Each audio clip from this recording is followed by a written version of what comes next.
all night. Our co-feature and main event will begin approximately around 8 o'clock Pacific. Again, all exclusive to ESPN Plus. A huge night of fights tomorrow as 2 world titles are on the line. The WBO Middleweight Championship and the WBA Minimum Weight Championship. 2 huge title fights tomorrow, right here at the Palms in Las Vegas, Nevada. Let's get them weighed in. Our first bout is scheduled for 6 rounds in the heavyweight division. From Tacoma, Georgia, please welcome Eric, the Georgia Muscle Perry, and his opponent from Des Moines, Iowa, Antonio El Gigante Mireles. First on the scale, Eric, the Georgia Muscle Perry.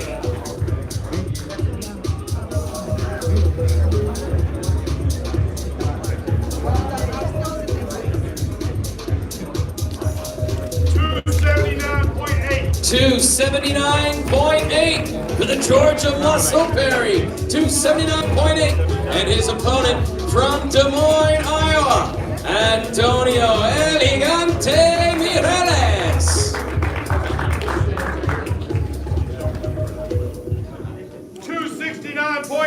$269.6 for El Gigante Mireles.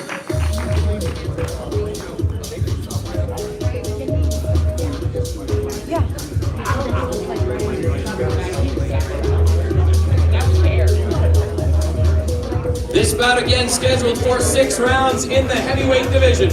Eric, the Georgia Muscle Perry, Antonio El Gigante Mireles. 6 rounds in the heavyweight division.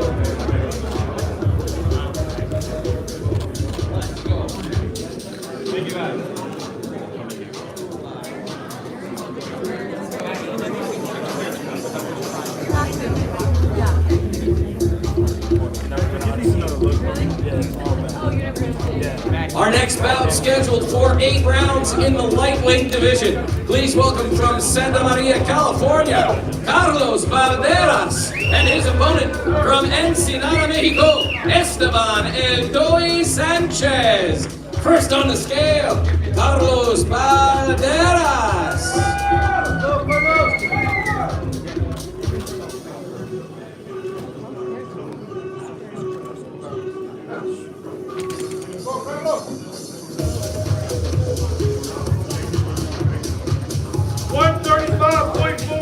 135.4 for Balderas, 135.4. And his opponent from Ensenada, Mexico, Esteban El Doi Sanchez.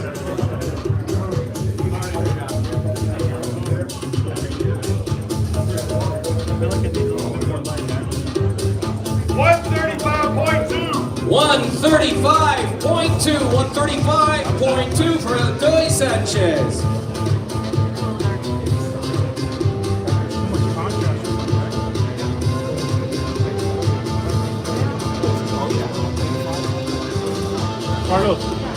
This bout scheduled for 8 rounds in the lightweight division. From Santa Maria, California, Karlos Balderas. From Ensenada, Mexico, Esteban El Doi Sanchez. 8 rounds in the lightweight division. Go, Carlos! Go!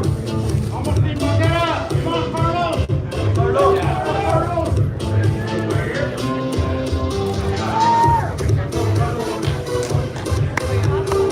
Our next bout is scheduled for 4 rounds in the lightweight division. Please welcome from Brisbane, California, Charlie Sheehy. And from Roxborough, North Carolina, Marcus Bose.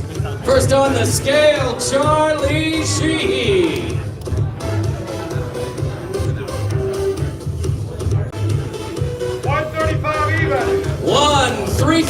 135 on the nose from Charlie Sheehy. And his opponent from Roxborough, North Carolina, Marcus Bose. 135.6 for Marcus Bose. On the tape.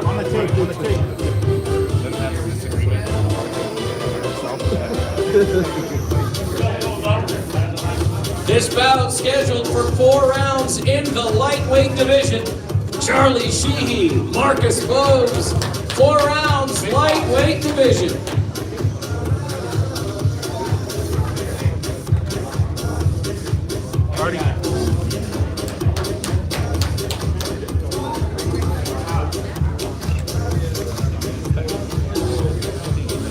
Our next bout scheduled for 6 rounds in the junior featherweight division. Please welcome from Vineland, New Jersey, Edgar Joe Cortez. And from right here in Las Vegas, Nevada, Floyd Cashflow Diaz.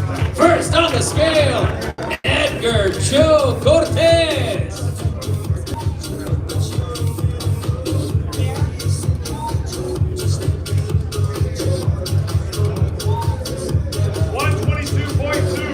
122.2 for Edgar Joe Cortez. His opponent from right here in Las Vegas, Nevada, Floyd Cashflow Diaz.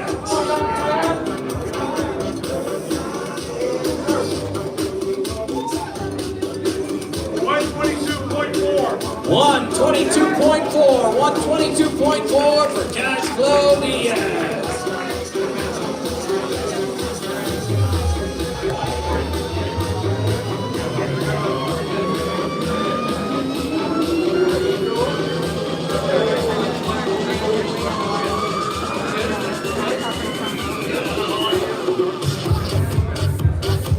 This bout scheduled for 6 rounds in the junior featherweight division from Vineland, New Jersey, Edgar Joe Cortez. From Las Vegas, Nevada, Floyd Cashflow Diaz.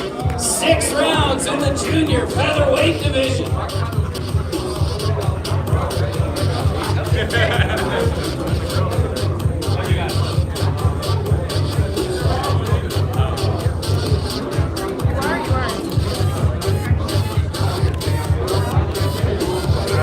Moving right along, our next bout scheduled for 6 rounds in the super middleweight division. From Turlock, California, Marco Antonio El Muñeco Delgado. And his opponent from Milwaukee, Wisconsin, Javier Milwaukee-made Martinez. First on the scale, Marco Antonio El Muñeco Delgado.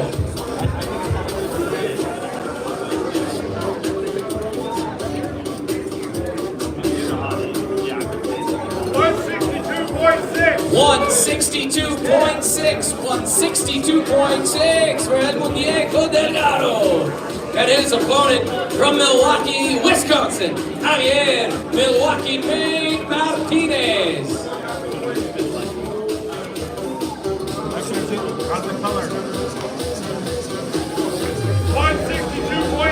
162.6 for Milwaukee-made Martinez.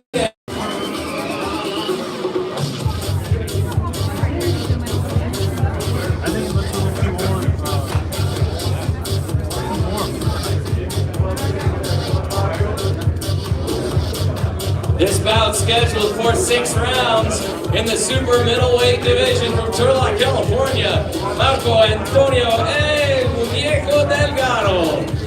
From Milwaukee, Wisconsin, Javier Milwaukee-made Martinez. 6 rounds in the super middleweight division.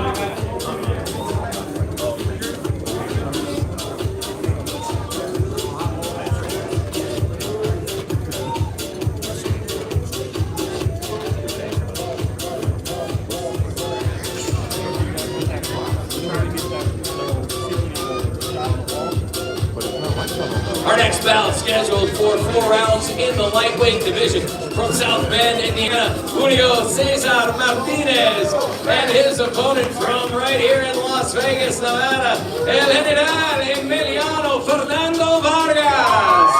First on the scale, Julio Cesar Martinez.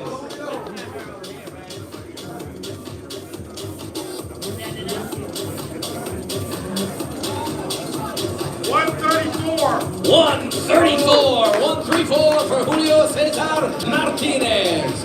And his opponent next on the scale, El General Emiliano Fernando Vargas.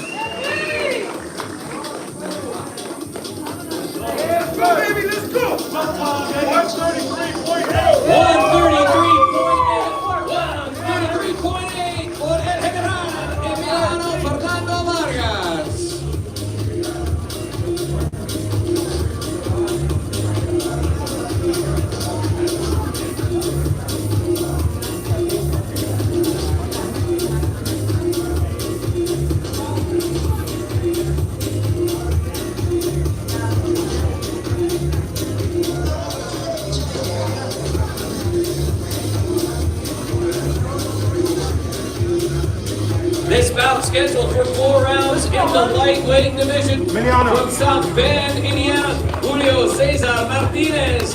From Las Vegas, Nevada, El General Emiliano Fernando.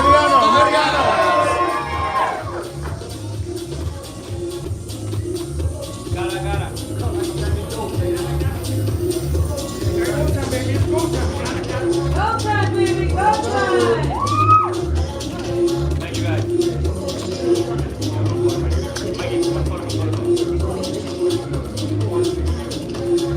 Our next bout scheduled for 8 rounds in the lightweight division. From Bakersfield, California, Miguel Caveman Contreras.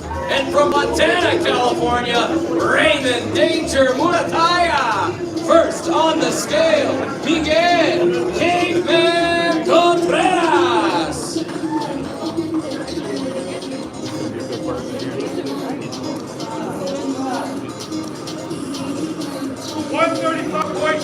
135.2 for Caveman Contreras. His opponent from Montana, California, Raymond Danger Murataya.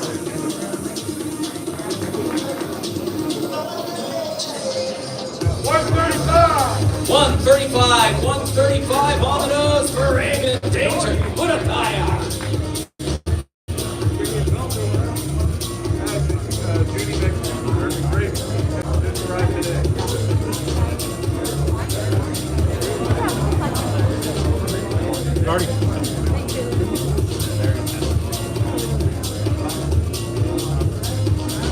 This bout scheduled for 8 rounds in the lightweight division.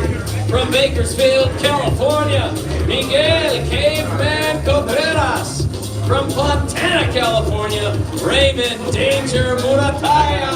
8 rounds in the lightweight division.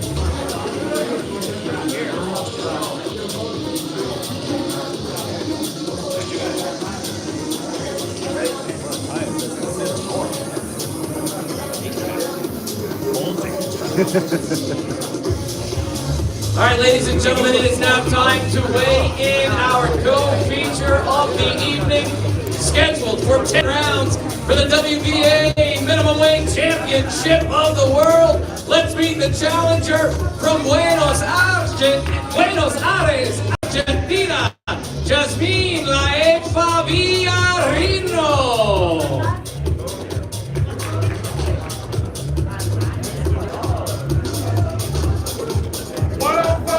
105 for the challenger, Jasmine Laefa Villarino, 105. And let's meet the reigning, defending champion, the WBA minimum weight champion of the world from East Los Angeles, California, Seniesa Estrada. 103.8 for the champ, 103.8. Dang.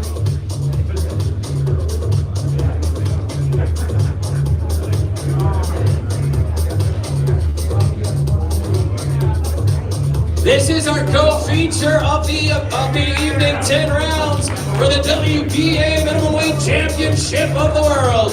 From Buenos Aires, Argentina, Jasmine Laefa Villarino. From East Los Angeles, California, Seniesa Estrada. 10 rounds for the WBA Minimum Weight Championship of the World.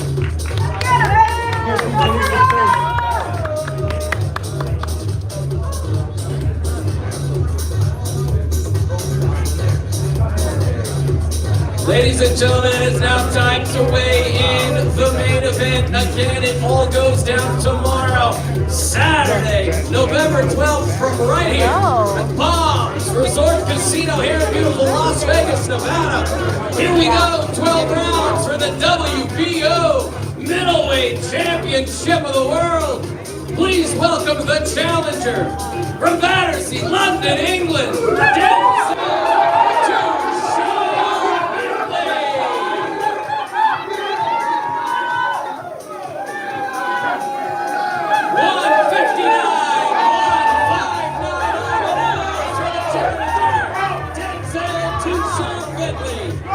Let's bring up the defending WBO middleweight champion of the world, presented in association with Frank Warren's Queensbury Promotions from Zelandi, Kazakhstan, Janibek, Kazakhstan, Ali Manala.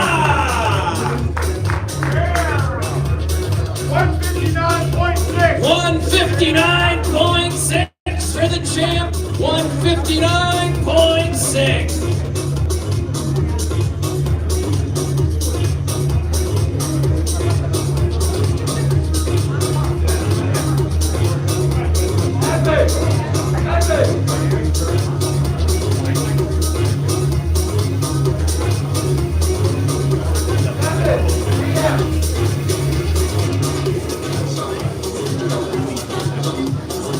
Here they are, ladies and gentlemen. This is the main event. 12 rounds for the WBO Middleweight Championship of the world. The challenger from Ghana, to Sharp Bentley. And the champion from Zelandi, Kazakhstan, Janibek, Kazakhstan, Ali Manala. 12 rounds for the WBO Middleweight Championship of the world. It all goes down tomorrow, Saturday, November 12th, from the Palms Casino Resort, right here in beautiful Las Vegas, Nevada. This is the main event. This is boxing. This is Tom Brady. We'll see you tomorrow night.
They tell.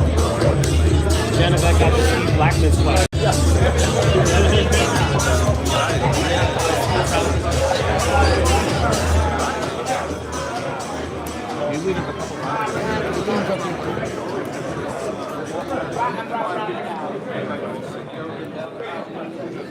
We're taking it, right? Yes, for us. Of course. That's my ball. Taking it away. Robert.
We got they've been reading my book for you, but we did.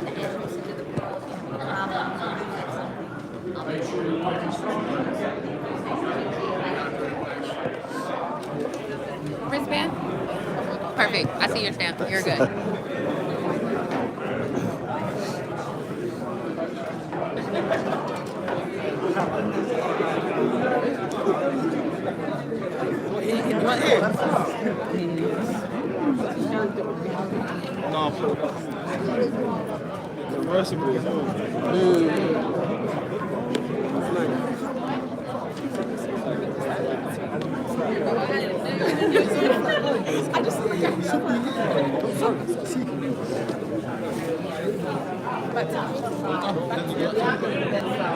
No, All right, darling. I'm like, Tim Bradley, no. Nobody, bro. Yeah, like awards, none of them. Yeah, no, I'm surprised. I'm like, did I miss him? I looked at it. Like, Mira, como Messi y Argentina, se le puede dar a mitad de precio. that's why I was telling you. But that's why I thought they might be here. Oh, there it is. Okay, that's what I'm talking about. I know, that's what I was going to say.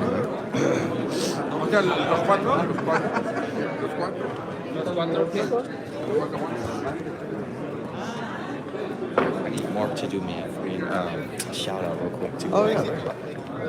No hubieran dicho nada, y allá la mirada que le echó. Oye, ella ya está haciendo así.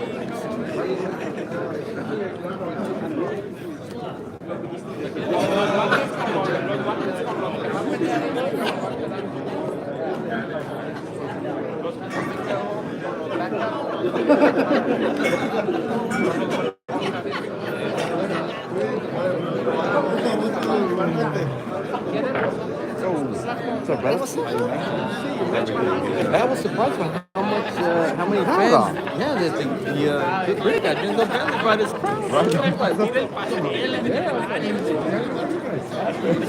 It kind of made it a lot more entertaining than I would have expected. Absolutely. No, I mean, that Hype it up, bro. You want to talk? Sure, this is it.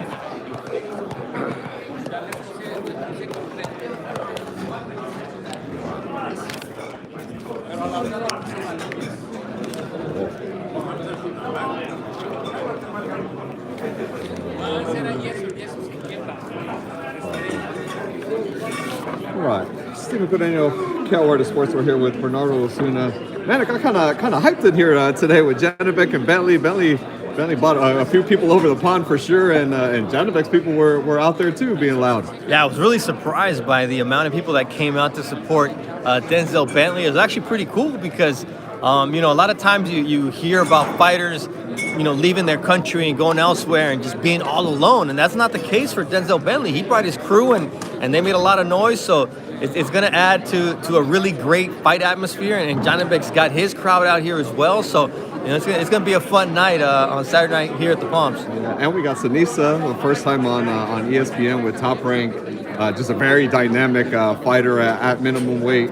What do you want to see from Seniesa kind of with this portion of her career now with you guys at Top Rank? I just want to see her shine. I mean, I think, being away for, the better part of 11 months since last December, there's going to be a little bit of ring rust, but she's got the right type of fighter in front of her in Jasmine Villarino. She's going to come in and she's going to make her work from the jump. And I think that's what, it's going to bring out the best in Seniesa Estrada, because Seniesa's a very active fighter. Once she lets her hands go, it's on. And I think having a fighter like Jasmine in front of her who's going to demand that from her is going to make sure that ring rust gets shaken off quick.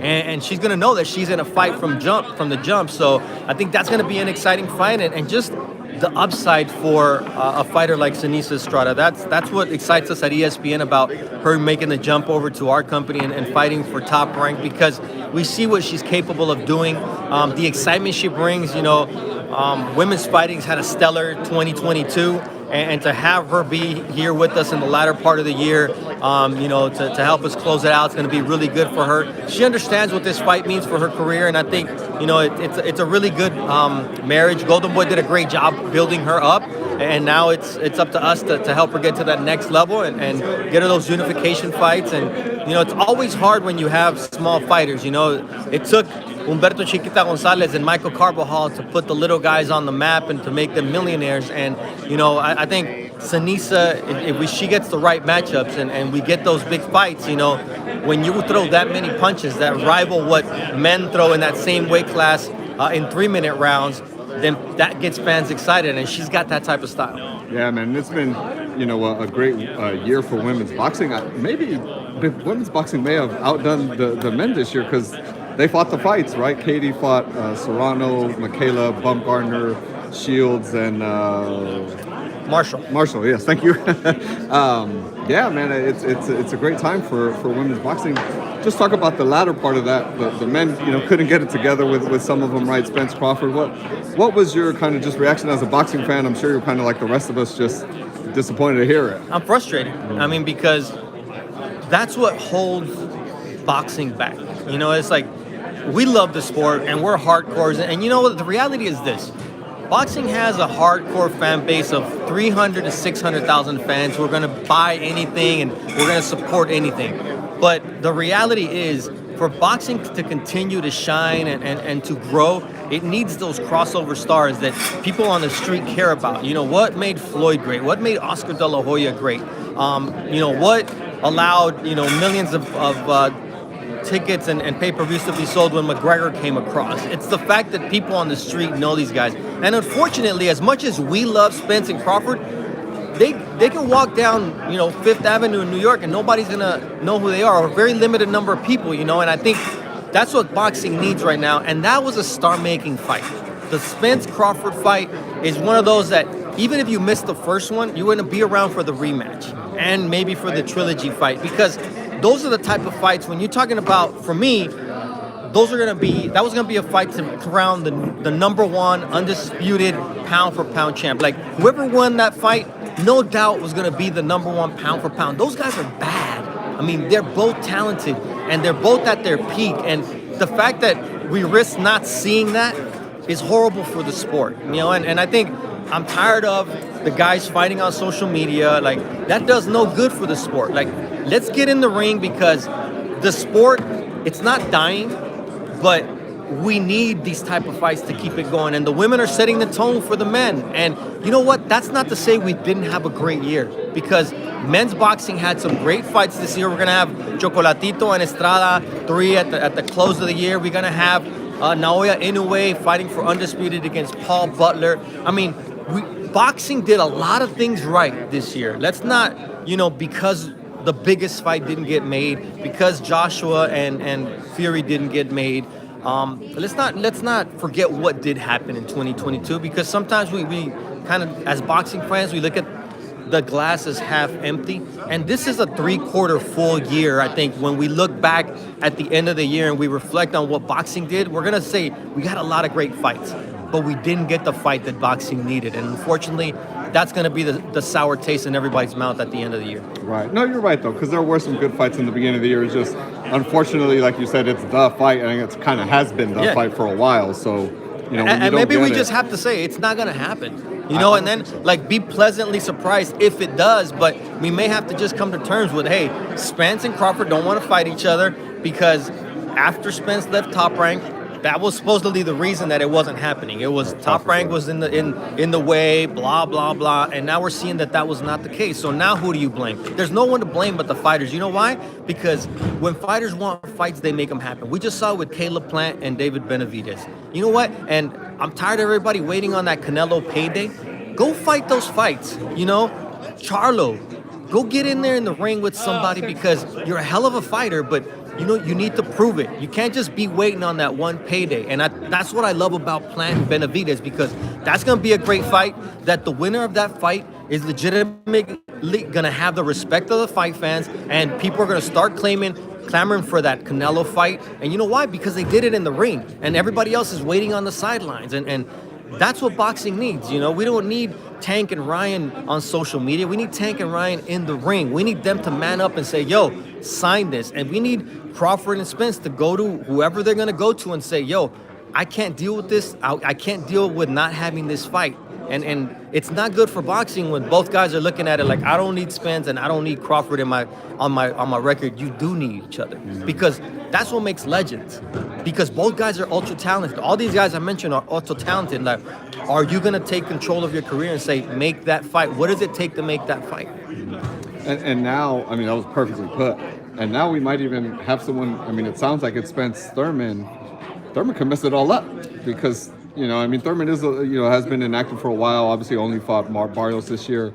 But, I mean, he's only losses to Manny Pacquiao. Yeah, I mean, when you look at Keith Thurman, I'm a huge Keith Thurman fan. Why? Because when PBC started, we had some fights with them, and we had Keith Thurman fighting on our air. We had him in his hometown over there in Tampa, dynamic fighter. That was ages ago, man. Like, at the end of the day, I love Keith Thurman. I respect what he's done, but I would rather have seen, Boots Ennis get a shot. I would rather have seen Virgil Ortiz get a shot. And that's at Crawford and at Spence. The Avanesian fight is just as, it's even worse than Keith Thurman. If you look in terms of level of opposition, and there was great fights to be made. So there's no excuse for those guys not fighting the guys we all want to see, because as fight fans, it's like, we want to see big fights. We want to see good fights. We want to see competitive fights, and we want to see how good can Boots Ennis be. I want to see how good Virgil Ortiz can be. I want to see how good Stanionis can be, because he stepped aside to allow, Spence to fight, Uga. So at the end of the day, there's great fights to be made. Stop making fights that don't need to be made. I get, that WBC mandated the Spence fight. They could have easily mandated Boots. They could have easily mandated Virgil. They could have mandated, and it's the business. I get it. It's the business, and somebody said, this is the fight we want to make. Let's make it. I understand it. But we want good fights as fight fans. And Spence gets more of a pass because if you look at his fights, he's been fighting big fights. I think at this point with Terrence Crawford, he needs a big fight. He needs a name on his resume, and he needs to jump back in there with the big dogs and do what he's capable of doing, because nobody doubts that he's capable. Nobody doubts that he's, top pound for pound talent. It's just like, now we want to see it against the big dogs. Yeah. Bernardo, you said it perfectly, brother. Let's go out with that one, man. Tell the fans where they can follow you and see what you're working on. Osuna ESPN on Twitter Osuna ESPN on Twitter, and Osuna.Bernardo on Instagram, and just excited to be calling the fights here for Top Rank Boxing on ESPN, and got a big year closing out for you guys, and 2023 is going to be even brighter with a lot of really good fights on the horizon. Yes, sir. Thank you so much, brother. Appreciate it. My pleasure. Thank you, brother. Yes, sir. Thank you so much, man. It was perfect. You were just speaking like all the fans out there, bro. Like, fucking fight up. Get it done. Yeah. And I blame them both, too. Both of your faults. Bro, at some point you got to say, dude, make that fight happen. Whatever fucking.